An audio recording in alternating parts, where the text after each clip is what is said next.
Hi, good morning and welcome to the Payments Interviews Live, where today I'm joined by Matt Oldham, who is the chair of Attenda. Good morning, Matt. Morning, Paul. How are you? I'm very well, thank you, apart from the fact that a tree has just fallen on my children's school. So that's obviously always a challenging start to the day, as they will be home fairly soon. Um, Perhaps you can introduce yourself to our guests and tell them a little bit about what you do at Attenda. Yeah, so Attenda is a payments business, unsurprisingly, for being on Paul's podcast. What are we calling this Yeah, thing? well, Lincoln Live. yeah, I mean, We work in we work in mobility. So our background we founded over 30 years ago by my father, who worked in the fuel industry. So we focus a lot on fuel payments. So we sort of dominate in the sort of independent sector of fuel in the UK. So we process about 250 million transactions, mainly in that fuel space. And what we do for fuel retailers, it's a complicated point of sale. You have to take about 36 different payment types. And it's mainly a franchisee type model. So we help make that simple and cost effective at point of sale. We've expanded into other areas supporting our retailers such as unattended payments, and as the world is changing into sort of new and exciting mobility payments areas as well. great. Sorry, I should say what my role is. So I'm chair. Yeah. What does a chair do? I hopefully add a bit of clarity, help with the team in terms of driving strategy. And represent the business in the sector more broadly, and act as a link between the executive team and the shareholders. Excellent stuff. Thank you for that. So perhaps you can tell us a bit about the beginning of your career story. What was it that you wanted to do? Because rarely is it that people say, I really wanted to work in payments rather than being an astronaut or a footballer. Yeah. Perhaps you can tell us what you wanted to do and how you ended up coming into this world. Yeah, so, gosh, this is going to make me feel very, very old. So I actually started proper work, if you like, in 1991 was my first proper job. I used to work on a chicken farm when I was a child, but my first proper job was after graduating. I didn't, I guess, really know exactly what I wanted to be, but I wanted to be in marketing. So I was recruited as a marketing graduate, went through a marketing graduate scheme. And it's one of those things when you're young, I think you have an idea about what marketing is, and it's such a broad church Yeah. that it can take you in a number of different areas. But from a background in sort of product marketing, I sort of went through into sort of more of a sales roles, and predominantly in sort of financial services and loyalty around that. And then over time, sort of found my way into this weird world of sort of cards and payments through some brands such as GE Capital, working with card issuers, places like Avios, working with loyalty and cards. And then over the last 5 years, I mentioned my father set up a business 30 years ago, which has been really, really successful, and I'm very sort of proud of that, the achievement that he made, and proud to sort of take that over from him as chairman as it continues to grow. Okay, that's interesting. So, did you always think from when you were young, one day you'd like to be? Well, obviously your dad might not have had it for most of your childhood, but did you always have it in mind that one day you might want to follow in his footsteps to a certain extent? Because some people can be driven the other way and want to do something Yeah. completely different. No, we I didn't want to work for my dad. Okay. Definitely not. And it's a funny thing, you can look at these things retrospectively. We're actually very similar in personality, and sometimes that isn't great. So when we tried to work together, it didn't particularly work well. So really wanted to plough my own furrow. I should mention as well, I've had my own entrepreneurial ventures, so I think the similarity between myself and my father is that sort of entrepreneurial spirit. But no, definitely didn't have an ambition to work with my dad. Wanted to do the opposite, as you suggested. We found it difficult to work together. I'm his youngest son, And yeah, I'm in my 50s now. He still calls me Baby Matt. So, so sometimes it's not straightforward working in those sort of family relationships. But I think as I got older and there was a sort of a natural progression period, I think that became a more obvious thing for me to do, and it's been great. I've really enjoyed working with a strong team that we have there, and continuing that sort of family tradition as well. It's been a real privilege. Okay, interesting. So, in the early stages of your career, when you weren't working with your father, I'm sure you came across some people that were inspirational to you in terms of leaders and acted as strong role models. Are there any that stand out, and what was good about them? Yeah. Oh gosh. I mean, as I said, from working from 1991, I've had plenty of jobs and plenty of bosses, and I think I'll probably say that every single person I've worked for, I've learned something from. Now, even the ones I didn't like very much, but sometimes you learn I think more there's always, them, right? yeah, I think there's always something that you learn. So I think there's a number of lessons. Some of them that I still hold today, and I guess you're a recruiter, so a good example of that. So one of my early bosses, this is something I still preach today. So one of my first bosses was a guy called Jonathan Grisdale. Shout out to you, Jonathan. And one of the things he talked about was about hiring. And I'm in my 20s. I was working for a business division that was growing very, very quickly. And I was in a position where as a in my early 20s, I had to go and hire some people, and I had to have a team, and it was very exciting and part of what I thought was my career development. But it's difficult, and I couldn't find people who I thought would be good candidates. And what Jonathan said is only hire 10s.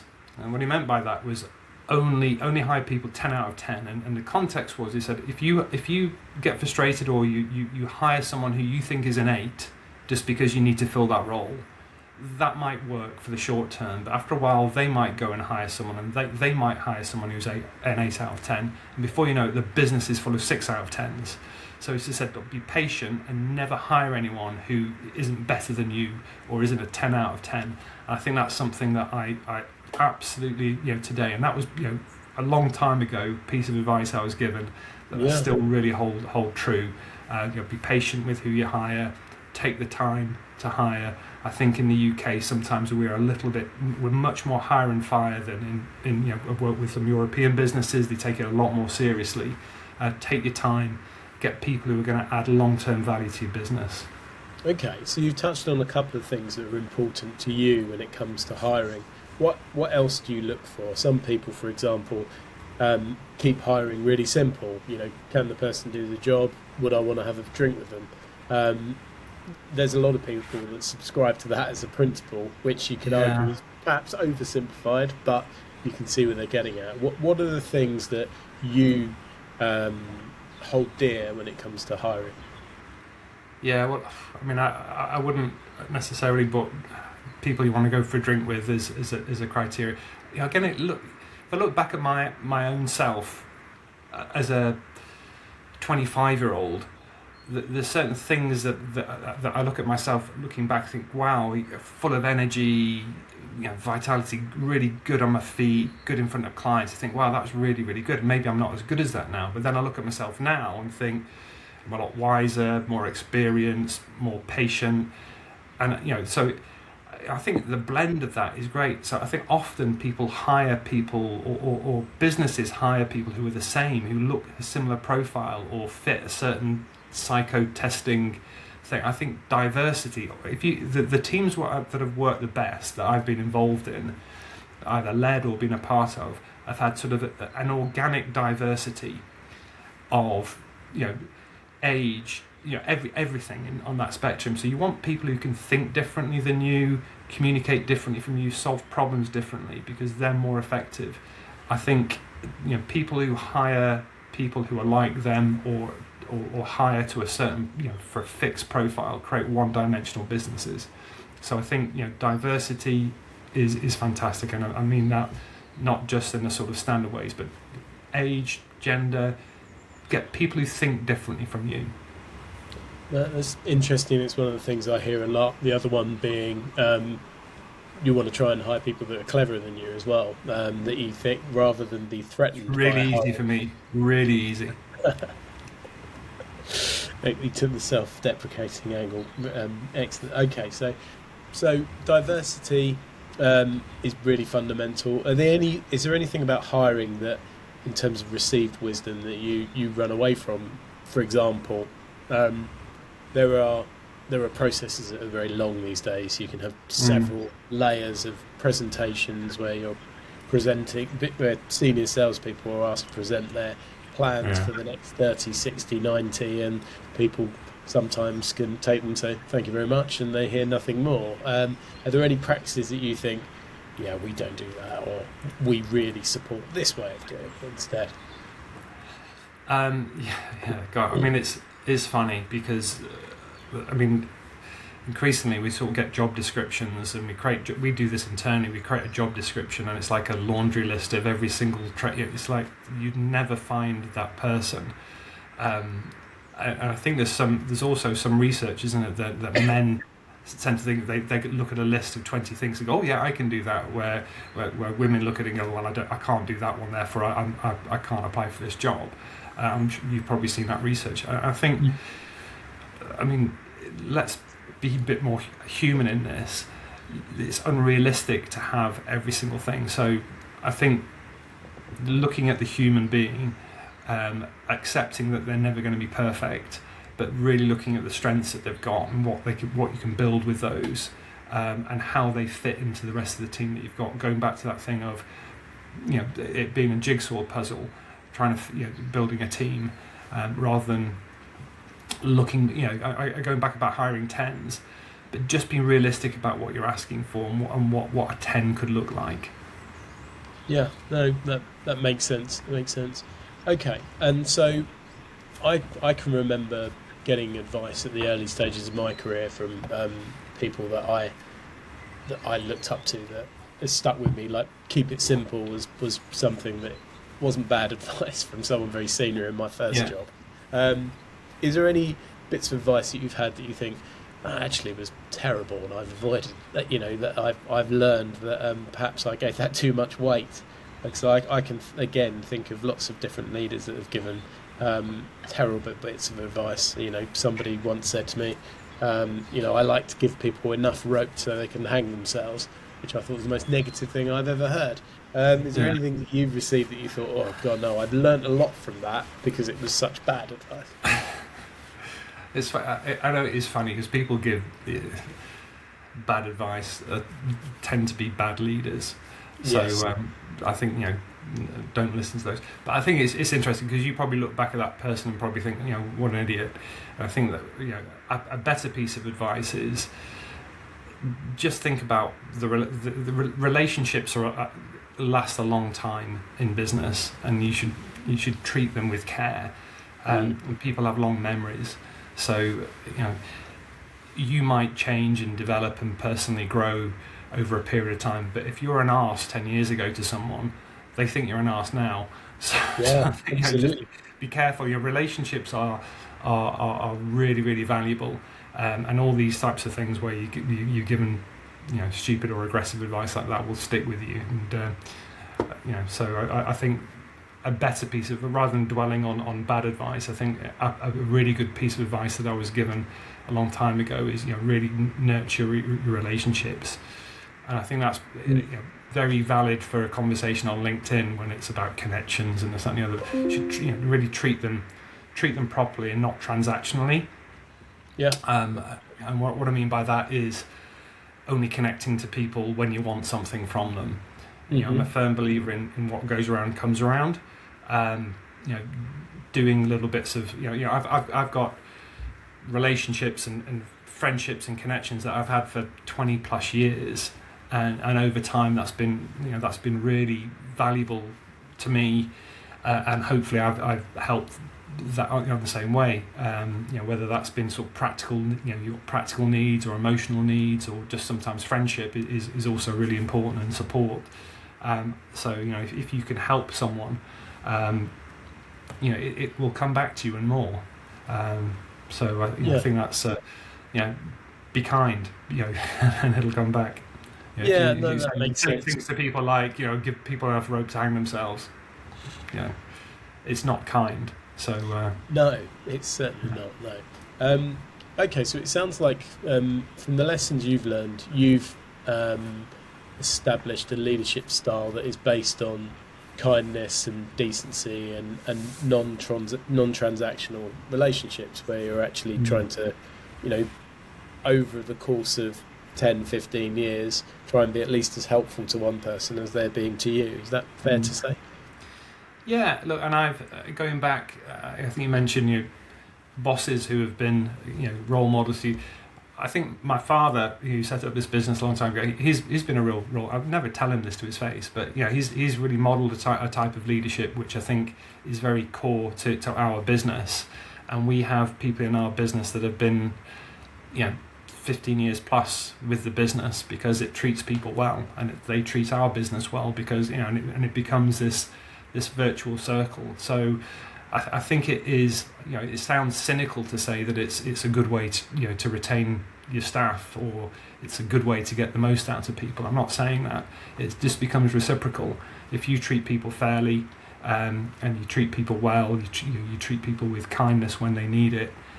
What comes back in spades is loyalty. Is when you need people to dig in and help, they're prepared to do it because they'll feel they'll get it back. And I think that's important, and I think that's something that is sometimes lacking in corporate environments where people give over and above, and they see people just being cut around them at the drop of a hat. Absolutely, I think that ties into what you were implying earlier, which is the old maxim about people might not always remember what you say, but they'll always remember the way you made them feel. So if you're trying to engender a culture where decency and kindness underpins it, then there are benefits to that as well. As however much your reasons for doing them are the right reasons, a positive output is that you get that loyalty from people. That makes sense. So, yeah. And I've made mistakes on that in my own career, around things like not trusting your instinct and not trusting your values. And I remember this was back in 2008, the financial crisis. I was made redundant. I had like 2 kids under the age of 3. Thought, oh bloody hell, I need to go and get another job. And I was lucky enough to get an interview process pretty much straight afterwards. Went through, as you said, loads of blooming interviews. And I accepted the job, but the last meeting I had before I accepted the job was with the CEO, and he was a really unpleasant person, and you could tell by the way he spoke about his staff and the people in the business. But because I was sort of like so focused on getting this job, I sort of skimmed over that and sort of compromised my values and accepted the job and just almost ignored it. And I should never have stepped foot in that business. It was toxic and it was unpleasant. So I think you've got to trust your own values. And that can be tough when you need a job or you need something. But trust your values. Yeah, I think that's right. And would you agree then? I mean, I deal with a lot of businesses that are scaling, and people talk in large businesses about the importance of culture. But it is remarkable how many cultures can be distilled into 3 bullet points. Quite convenient that a lot of them sound exactly the same. But I find that with scaling companies, culture is given a lot of focus because it's so much more amplified if someone isn't the right fit within a business. And as they say, if you think recruitment's expensive, wait till you see how expensive bad recruitment is. Would that chime with your experiences?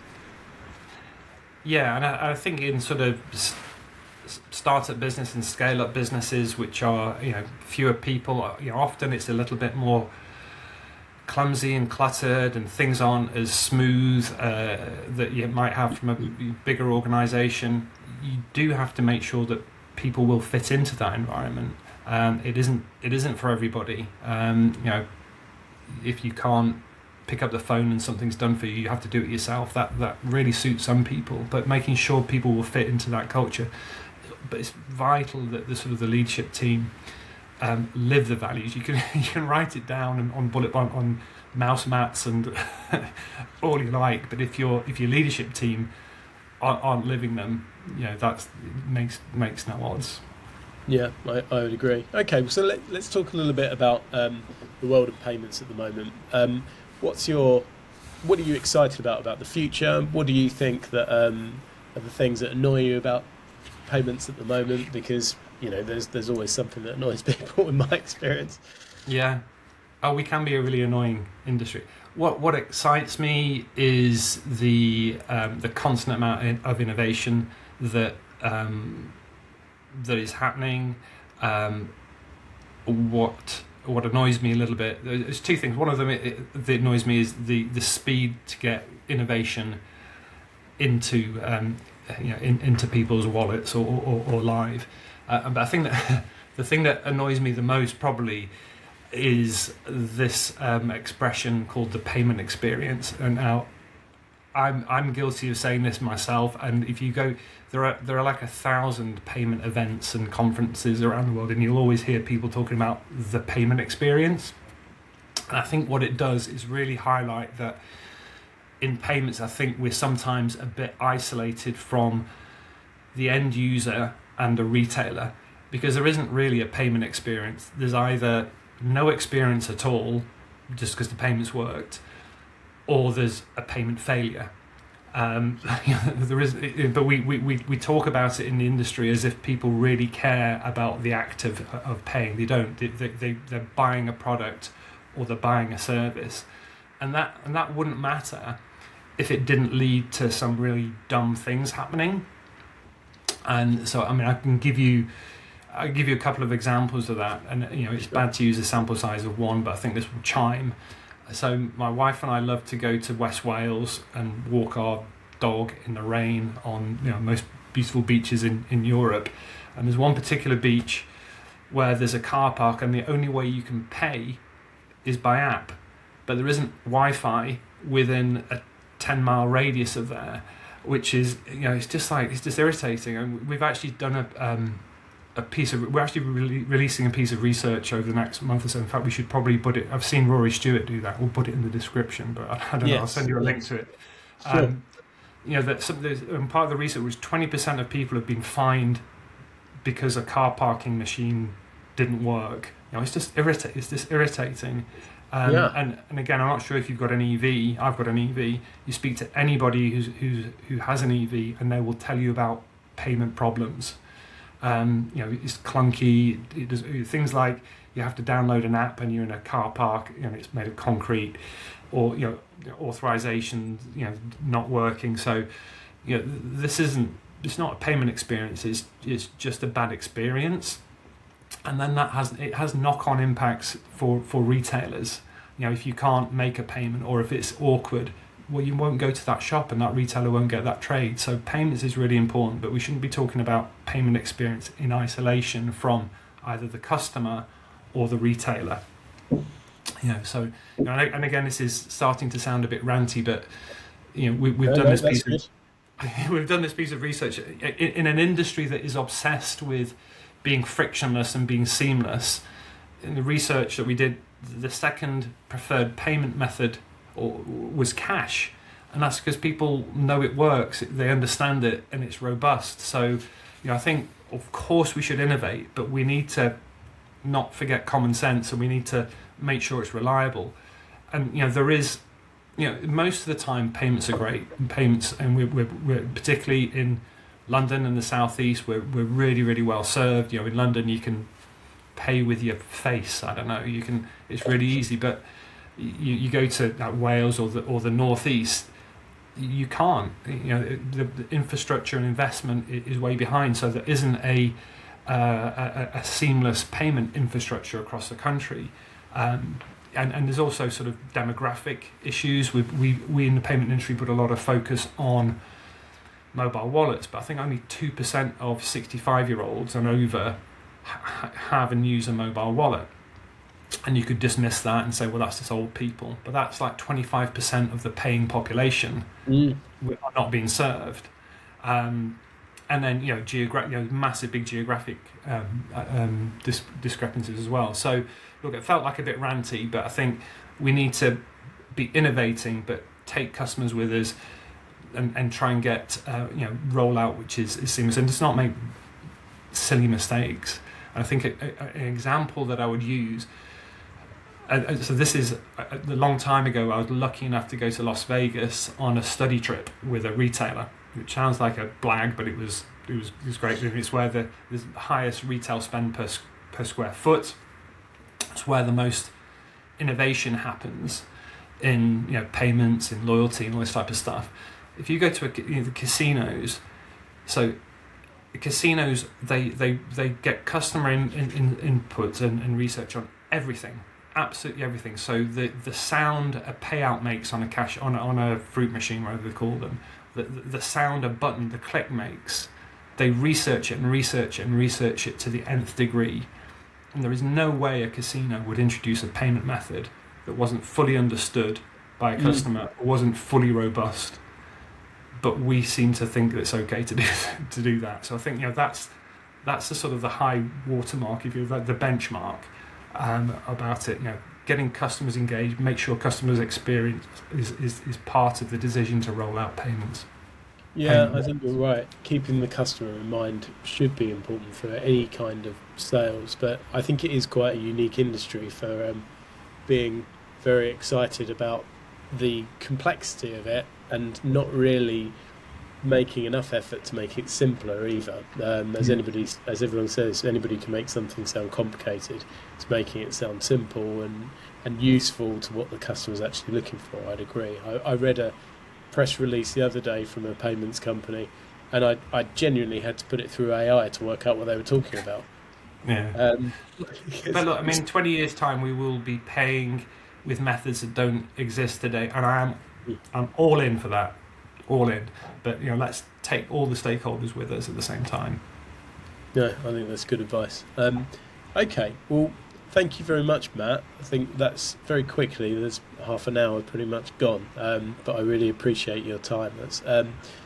And sharing some of the insights that you've got from your career and things that you are interested in on the payment side. So thank you. It's been an absolute pleasure, Paul. For anybody that has enjoyed this episode and would like to see more, then please check out the YouTube page for the payments interviews, and if you've got anybody you recommend as a guest in the future, then please let me know in the comments. And when Matt sent me the paper he's referred to, I'll put that in the comments on YouTube as well. So thank you very much. Thanks, Matt. Cheers. Is that okay?